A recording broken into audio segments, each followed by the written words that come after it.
السلام عليكم ورحمة الله وبركاته. أهلا بكم في حلقة جديدة من قناة زراعة بسيطة. تعالوا نعرف مع بعض إزاي نخلي أشجار الموالح عندنا تنتج بكميات كبيرة زي ما انتوا شايفين كده. ما شاء الله اهو، العرف مش قادر يشيل كمية إنتاج ما شاء الله كبيرة، الحمد لله. وده بفضل متابعتنا للشجر.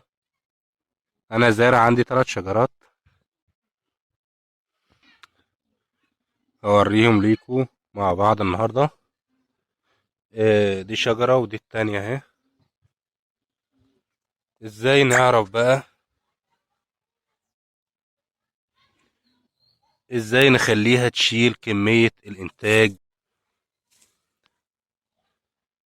ده؟ وطبعا بعد ما اكلنا منها برضو، يعني الشجر ده مش لسه مش في البداية، لا، احنا في نص الموسم اهو، وقطعنا منه وكلنا منه الحمد لله، ما شاء الله طعم جميل.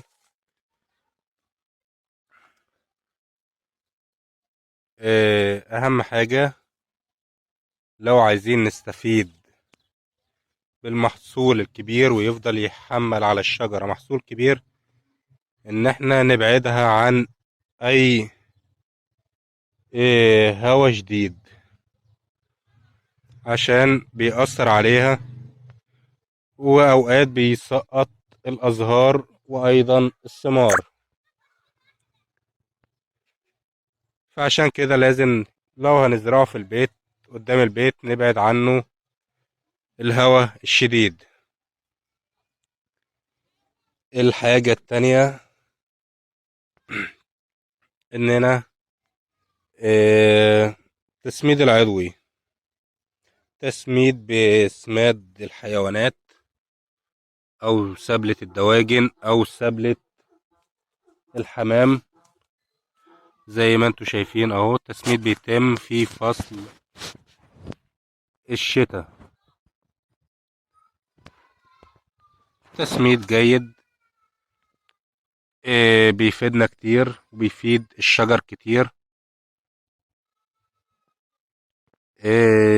طبعا بيأثر كتير على النمو الخضري والنمو الزهري للأشجار عندنا. شوفوا ما شاء الله.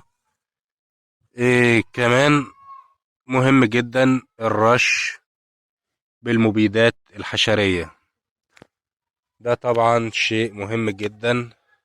لو عندنا أشجار فواكه لازم تترش باستمرار عشان مفيش حشرات تأثر، لأن الحشرات يعتبر هي العدو الأكبر لأشجار الفواكه.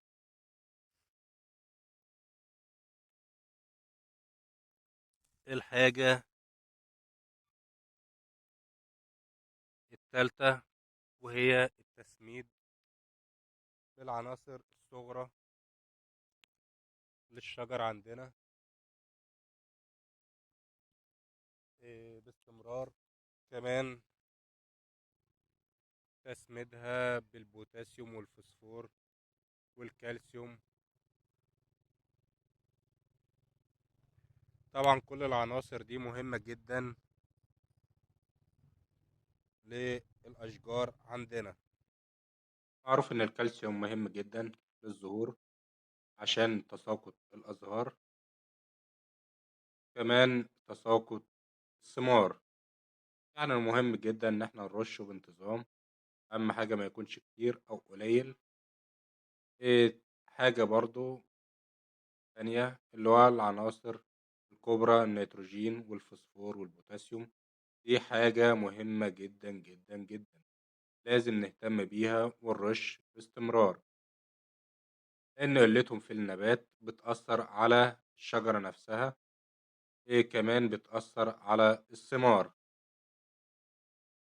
كل العناصر الصغرى مفيدة له، لذلك يفضل رشه العناصر الصغرى مع التسميد الجيد.